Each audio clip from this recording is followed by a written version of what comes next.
Bien. Donc de l'horticulture aux collections, des collections à l'horticulture, mais surtout des histoires de transmission. Tu peux. Alors, c'est moi qui. Tu le fais? Ok. Donc tu peux passer. Alors, un petit nuage de mots pour essayer de montrer ce que c'est que notre métier. Donc je vous ai parlé de passion. Ça, c'est le premier ingrédient du métier, c'est la passion. Le deuxième ingrédient, c'est qu'il se nourrit de nature. En fait, on va piocher dans la nature pour pouvoir reproduire. Et donc, on est vraiment soumis aussi aux saisons et au climat. Le troisième ingrédient, c'est la sensibilité. On a besoin d'être attentif, d'observer, d'être curieux, d'être parfois intuitif. Donc tout ça, ce sont des qualités, je pense qu'on peut le dire, pour être producteur. Mais ce métier de producteur, eh bien, il ne vient pas de nulle part.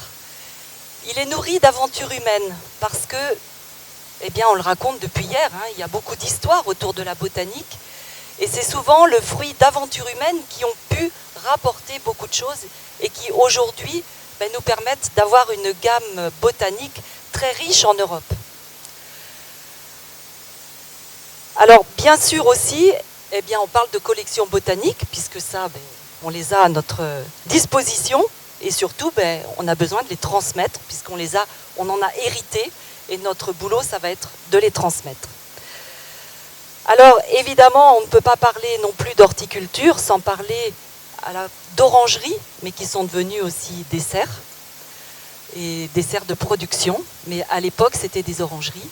Et puis, ça a nourri le travail de scientifiques, de botanistes, de généticiens, qui sans cesse essaient de faire des travaux pour enrichir cette gamme dont on a hérité. Tu peux continuer.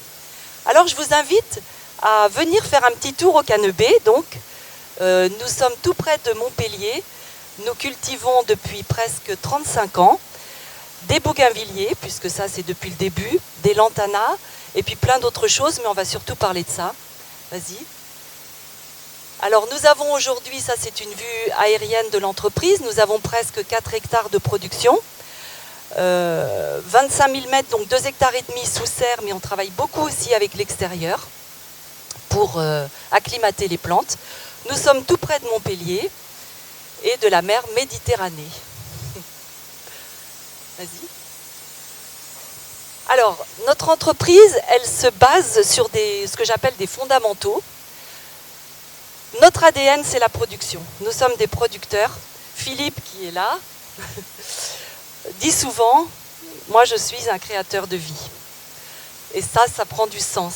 Alors quand on est créateur de vie, eh bien on respecte la vie, on a envie de la multiplier, et puis on respecte aussi les hommes et l'environnement dans lequel nous sommes. Donc ça a du sens pour nous, et on va le voir tout au long, ça prend sens aussi. 3 espèces phares sont au cœur de la production. Donc on a parlé de bougainvilliers, de lantana. Ce sont 2 collections qui sont aujourd'hui labellisées collections nationales par le CCVS, dont nous sommes fiers. Et puis on travaille aussi l'agapanthe. Alors là, on travaille avec un collectionneur, donc avec une collection nationale d'Angleterre. Voilà. Vas-y. Alors il y a un ingrédient aussi qui nous alimente un peu chaque jour, c'est l'innovation. L'innovation, c'est un peu un moteur. C'est-à-dire que ça nous évite de rentrer dans la routine. On est tout le temps dans les projets, et c'est ça ce qui est intéressant, parce que ça nous fait vivre, ça nous fait vibrer, on a tout le temps des choses qui arrivent de l'extérieur, et puis on a envie de mettre en mouvement. Et puis par l'observation, par nos efforts, eh bien, on essaie de trouver aussi de nouvelles variétés. Donc là, je vous ai mis un petit peu un historique de ce qui a pu se passer au niveau des collections, même si l'innovation, c'est parfois aussi autre chose. Hein. Mais là, puisqu'on est à travailler sur les collections, eh bien voilà. Donc, vous voyez, des baptêmes de nouveaux bougainvilliers, des prix aussi, puisqu'on a eu des innovaires au Salon du Végétal. On a créé une boutique internet de vente en ligne de nos collections. Enfin, voilà. Vas-y. Alors, ça nous tient beaucoup à cœur. C'est que le végétal, eh bien, c'est un porteur d'humanité. Parce que ça, on le vit là depuis, dans ce colloque, je trouve que c'en est vraiment l'expression.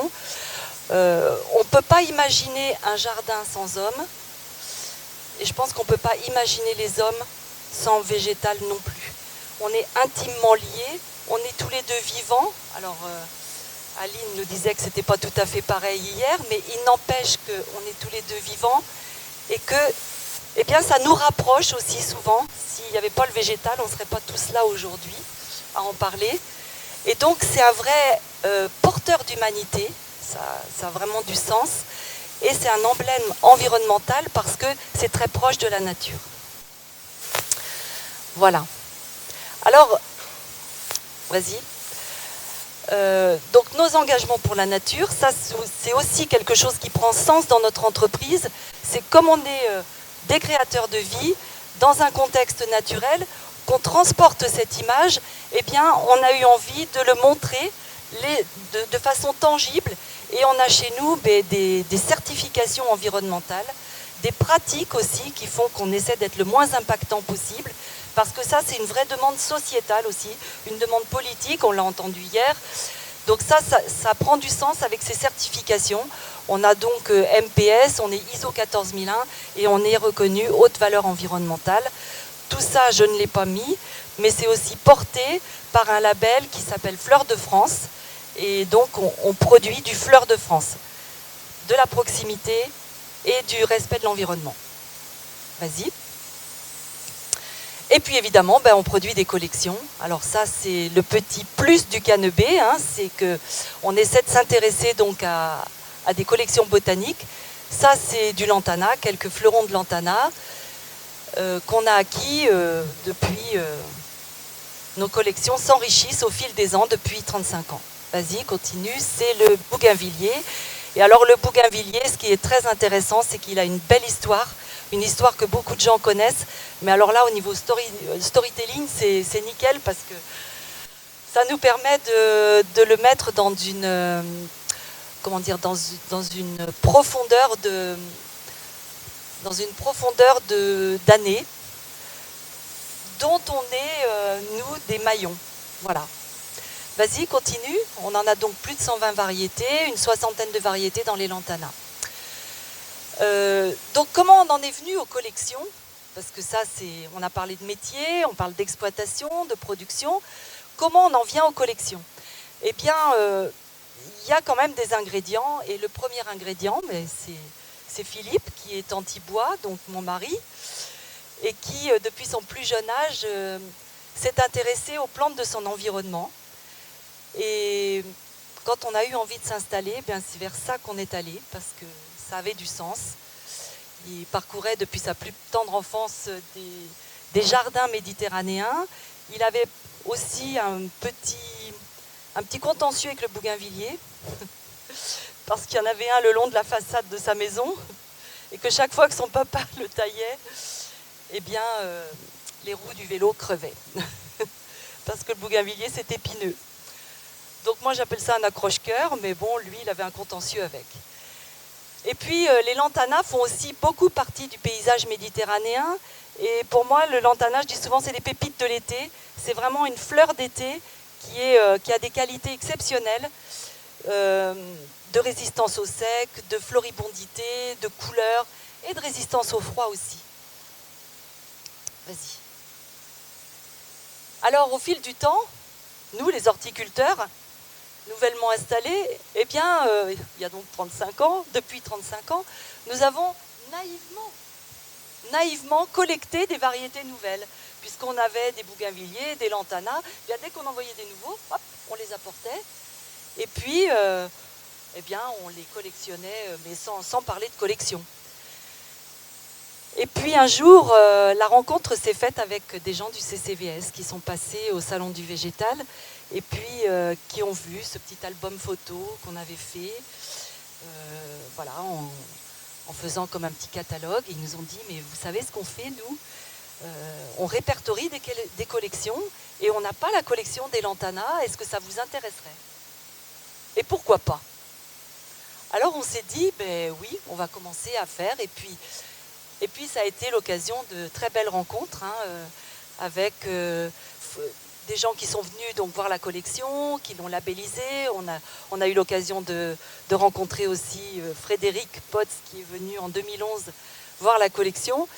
Hein, Frédéric, ça a été l'occasion de se rendre compte qu'il y avait aussi des bougainvilliers, et puis que c'était l'année du bicentenaire de la mort de Bougainville, et que toi tu faisais des choses de ton côté, et que nous on avait plein de bougainvilliers. Ça nous a fait faire des choses ensemble, et puis c'est comme ça que naissent les histoires, les rencontres et les envies.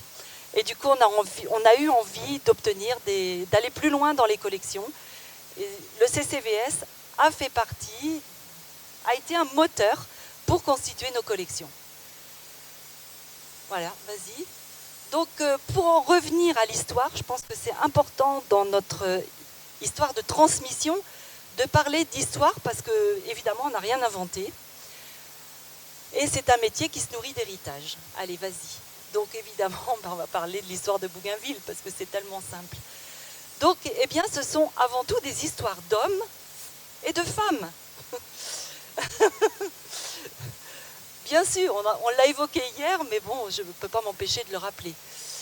Des gens qui sont partis loin, qui étaient pleins d'audace, parce qu'ils risquaient tout, ils risquaient leur vie. Ceux-là sont revenus, mais ils ne sont pas tous revenus. Et chaque fois qu'il y avait une expédition qui partait, eh bien, qu'est-ce qu'on envoyait? On envoyait les élites de la nation. On envoyait des gens instruits, on envoyait des géographes, des astronomes, des dessinateurs. Il fallait un peu toute une communauté, dont des élites, qui partaient sur ces embarcations au péril de leur vie. Hein, parce qu'à l'époque, il n'y avait ni radar, ni téléphone portable, ni rien, hein, que des voiles. Vas-y. Voilà les instruments, voilà les outils dont on disposait à l'époque. Hein. Ça, c'est l'expédition de Bougainville. Mais dans tous ces outils, qu'est-ce qu'on retrouve? Vous voyez en haut à droite, eh bien, on avait fabriqué des caisses pour pouvoir transporter des plantes et les conserver pendant les voyages. Donc ça, c'est important parce que qu'est-ce qu'elle est? Vas-y, continue. Alors ça, c'était les outils. Et puis on se rend compte eh bien, que ça a été fabuleux parce qu'on a découvert des terres, on a découvert des épices, des végétaux. C'était ça un peu l'objet de ces conquêtes autour du monde. Et puis on a fait des fabuleuses rencontres. Donc en haut, on voit la découverte de la Patagonie, des Patagons. Et puis, évidemment, la découverte de Tahiti, un vrai mythe qui perdure aujourd'hui. Voilà, vas-y. Donc, bon, ben voilà, ce qu'on allait faire. Donc, les expéditions, ben, c'était des vrais coffres-forts qui revenaient, hein, végétaux et autres, des épices. Et puis, du coup, eh bien, ces expéditions ont lancé une certaine forme de mode au sein de l'aristocratie européenne. Et ça a été la coqueluche, hein, ces expéditions, de recueillir tout ce qui en arrivait, puisqu'on le considérait comme des vrais trésors. Eh bien, il fallait que chacun récupère un peu des parts de trésors. Et c'est à cette époque-là qu'est née une sorte de mode à l'exotisme. Alors l'exotisme, c'est vrai que c'est assez décrié aujourd'hui, mais on en reparlera. Et que ça a donné naissance à une nouvelle ère de l'horticulture. Et je trouve que l'exposé d'Aline d'hier se raccroche à ça, parce que ça a été l'époque aussi, et on l'a vu hier, où on a commencé l'étude scientifique, biologique des plantes. C'est complètement dans la même époque. Et donc à ce moment-là, eh bien, pour conserver les plantes qui arrivaient d'ailleurs et qui étaient exotiques, donc sensibles souvent au gel, eh bien, on a construit des orangeries. Donc ça a commencé avec Versailles, avec tout un tas de Kew Garden, beaucoup d'autres bien sûr, et les châteaux, dans les châteaux, eh bien, c'était très intéressant, très, très important de montrer qu'on avait une orangerie pour pouvoir avoir des plantes exotiques à montrer.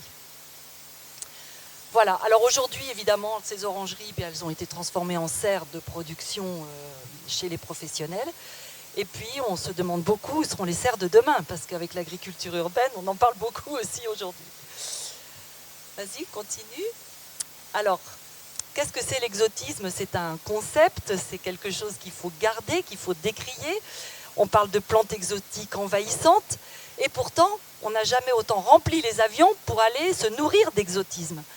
Alors, les plantes, elles en sont un petit peu les ambassadrices de cet exotisme. Et hier, on essayait je ne sais plus si c'est Jacques qui en parlait, qu'on créait des lieux où on recrée complètement un environnement pour éviter d'aller voyager ailleurs. Eh bien, les plantes, elles peuvent être, en effet, les témoins d'environnements différents et qu'on peut tout à fait acclimater chez soi. Et ça permet de voyager chez soi.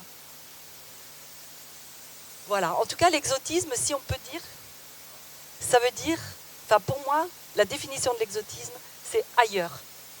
Chaud, froid, c'est sortir de chez soi.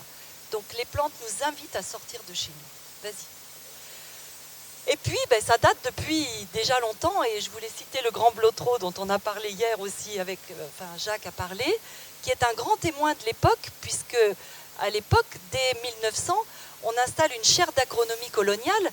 L'idée était de tout ce qui arrive d'ailleurs, on essaie de voir comment ça se passe pour pouvoir le proposer en termes d'itinéraires culturaux aux colons, ailleurs. Donc aujourd'hui, évidemment, on ne sait plus du tout cette mission, mais ça date quand même depuis déjà longtemps.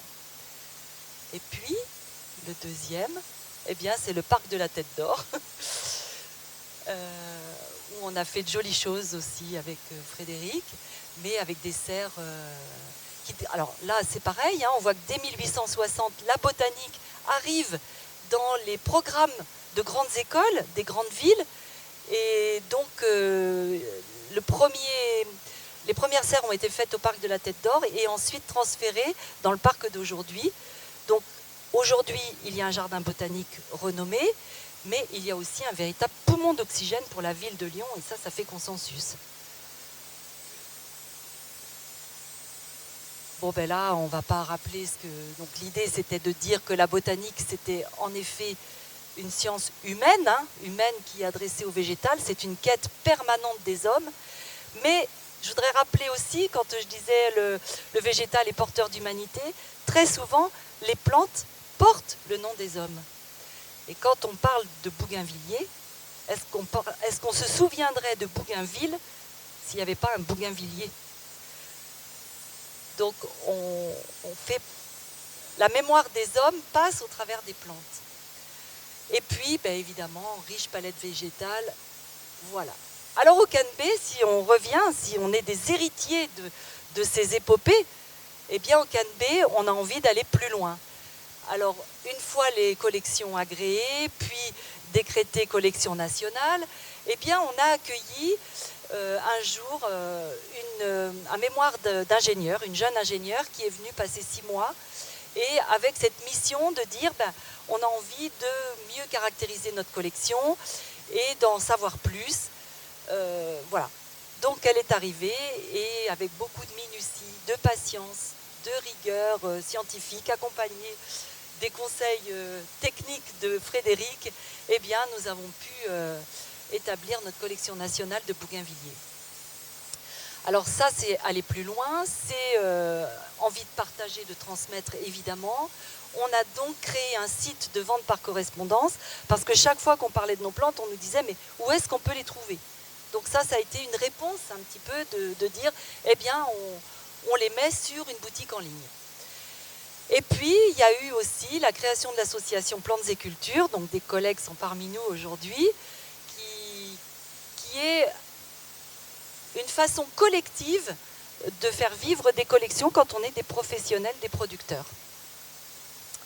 Voilà, et puis nos nouvelles variétés, donc j'en ai un petit peu parlé tout à l'heure, Melgueil et Nounette, qui ont été baptisées au moment de nos 30 ans avec Françoise, qui est venue, et Ambrea Barbara, qui est une nouveauté de l'année, qu'on a présentée au Salon du Végétal.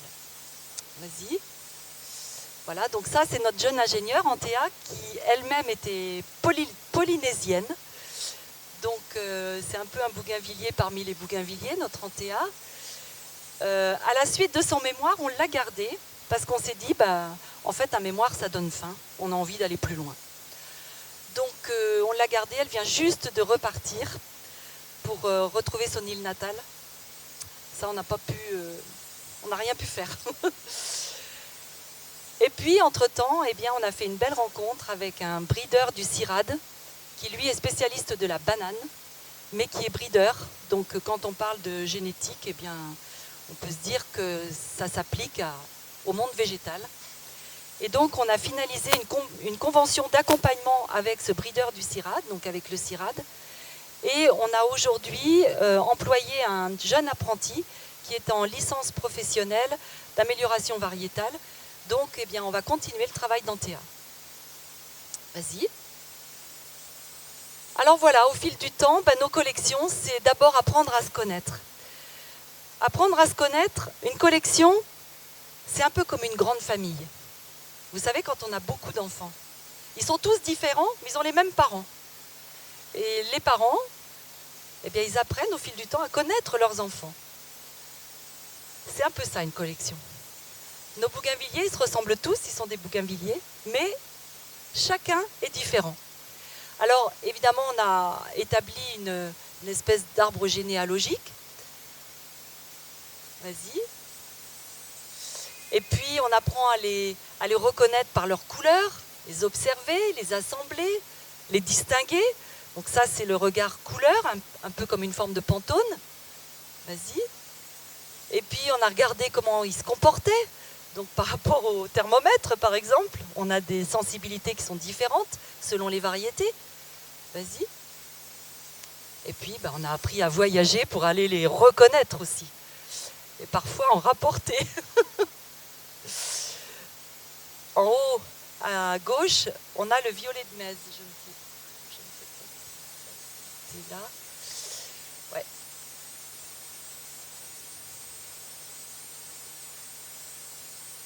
Ouais, celui-là, oui. Donc le violet de Metz, c'est celui qui est le plus résistant et qui pousse chez nous auprès de l'étang de Thau, qu'on a repéré pour sa capacité de résistance au gel et sa corpulence et sa robustesse, sa vigueur et donc sa rusticité. Et celui-là est un peu un top des ventes aujourd'hui parce que avec le changement climatique, ça nous donne aussi beaucoup d'espoir d'en voir fleurir un peu partout. Et pourquoi pas? Donc j'ai trouvé la façon d'entrer dans notre jardin précédent, là, en apportant une plante que vous n'avez pas.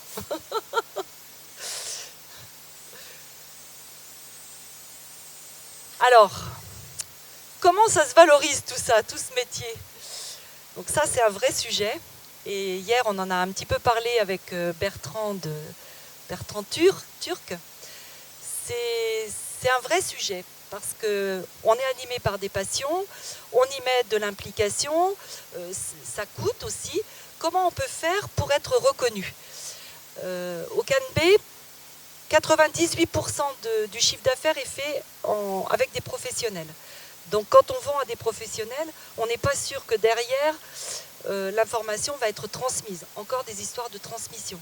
Donc on a essayé de travailler aussi là-dessus. Donc comment on peut valoriser des collections? Eh bien, c'est le CCVS qui nous en a donné la première possibilité, puisqu'en 2015, eh bien, Frédéric, le CCVS, nous a proposé d'illustrer le jardin de Chaumont-sur-Loire. C'était l'année qui était consacrée aux collections. Et donc, le CCVS avait une carte verte de Chaumont pour faire un jardin. Et donc, c'est nous, le Canbé, qui l'avons illustré avec nos bougainvilliers et lantana, au nom du CCVS. Donc ça, c'est une forme de valorisation. On va exposer au grand public ce qu'on fait. Et on en parle. Vas-y. Alors, évidemment, je ne peux pas passer sous silence tout ce qu'on fait avec l'association Plantes et Cultures. Alors là, c'est quand on est un, eh bien, on bouge. Mais alors, quand on est beaucoup, eh bien là, ça remue du bouillon. Et donc, avec l'association Plantes et Cultures, c'est une vraie aventure humaine autour du végétal. Et ça illustre vraiment ce côté humanité, amitié, passion partagée. Et du coup, on fait des grandes choses ensemble. Alors, on a fait aussi Chaumont-sur-Loire deux années de suite. On essaie d'illustrer par des jardins qu'on fabrique, par nos investissements auprès du public. tout ce qui peut nous porter notre passion et évidemment notre grande gamme variétale, puisque plus on s'assemble, eh bien plus on enrichit la gamme. Voilà, donc ça c'est notre site internet qu'on a mis donc en ligne depuis 8 ans et qui permettent de pouvoir, aux particuliers, à l'amateur de jardin, de pouvoir retrouver nos collections et donc de les rendre accessibles. Alors ça, c'est plutôt avec les pros. Parce que je vous disais, on vend beaucoup aux jardineries.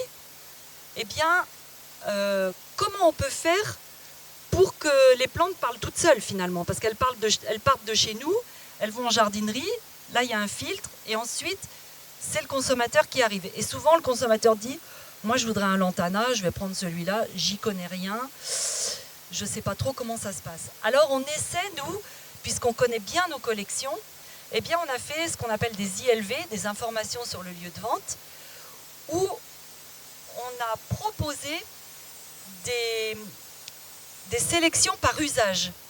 C'est-à-dire, vous voulez un lantana, qu'est-ce que vous voulez en faire? Vous voulez le planter en pleine terre, vous voulez le mettre en jardinière, vous voulez qu'il rampe, qu'il retombe. Eh bien, voilà, alors on n'a pas tout mis évidemment, mais on a fait une sélection. Voilà ce que vous pouvez envisager pour l'usage que vous voulez en faire. Et donc on a fait ça aussi avec les bougainvilliers. Et ça permet d'apporter sur le lieu de vente l'information dont a besoin le consommateur pour choisir la bonne variété au bon endroit, au bon moment. Ça nous permet aussi de fournir la jardinerie. Parce que derrière ce panneau, c'est les variétés qu'on propose.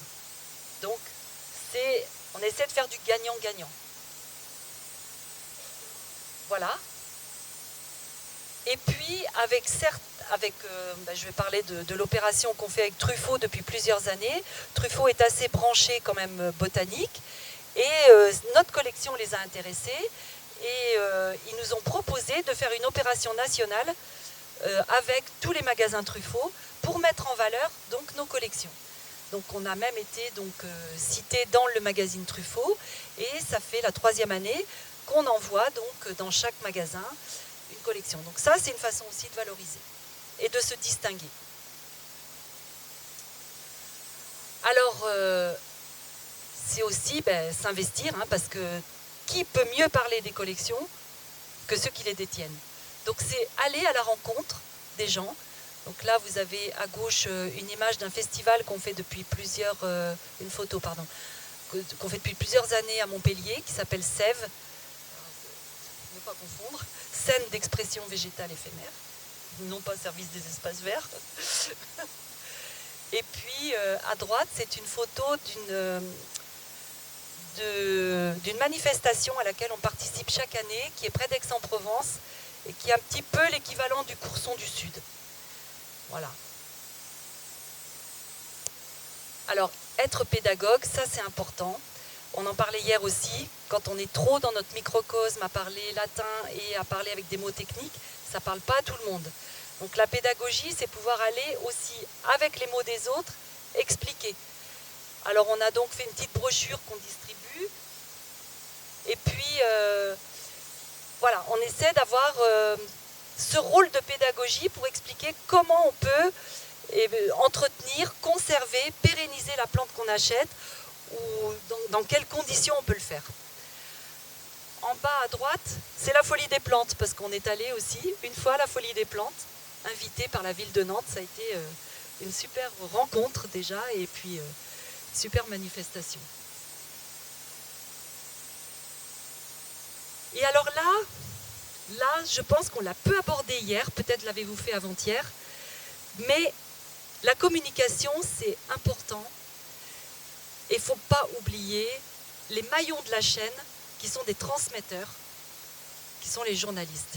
Moi, il me semble que les journalistes doivent être tout le temps dans la boucle de nos actions, parce que d'abord, ils cherchent de l'événement, ils cherchent des choses à raconter, et on en a tellement à raconter.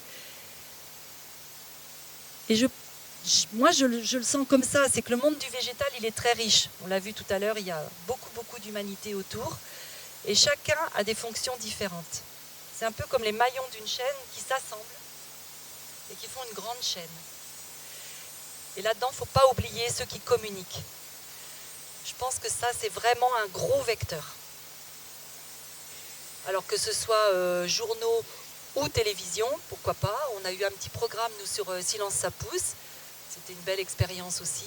Et puis on essaie chaque fois de répondre aux sollicitations des journalistes ou de provoquer aussi, pourquoi pas.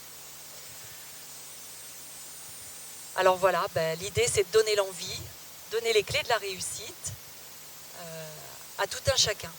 Là c'est Albertas. Allez, vas-y. Donc là, ça c'est quelque chose que je vais vous proposer. J'ai eu l'idée de faire un radar des parties intéressées. Ça vous parle ça? Un radar des parties intéressées. C'est un truc qu'on fait dans l'ISO qui montre toute l'ampleur des gens qui sont concernés par une collection. Alors j'ai mis le trésor au milieu parce que finalement, les collections c'est un vrai trésor. On en parlait hier, mais c'est un trésor. Mais ce trésor, il est fabriqué avec plein de gens, plein d'institutions. Alors vous avez sur la partie gauche, en vert, tous les gens, alors j'en ai sans doute oublié, hein, mais c'était amusant de faire ça. Tous les gens qui ont permis la constitution de la collection. Donc là, on retrouve en interne, évidemment, les salariés, l'apprenti qu'on vient d'avoir. On va retrouver des gens qui s'intéressent au canapé en particulier. Mais aussi, on a des prestataires, on a nos enfants qui nous en rapportent parfois, les collègues. Et puis, on a besoin de gens aussi pour diffuser. Alors pour diffuser, on a parlé des médias, les réseaux sociaux, le réseau des journalistes de l'horticulture, la télévision, la presse locale. On a évidemment les clients, qu'ils soient amateurs ou distributeurs. On a les partenaires, les associations dont font partie le CCVS, Plantes et Cultures, les fournisseurs, les prestataires. On a besoin de beaucoup de gens pour faire fleurir notre trésor qui sont nos collections. Voilà. Et je vous remercie.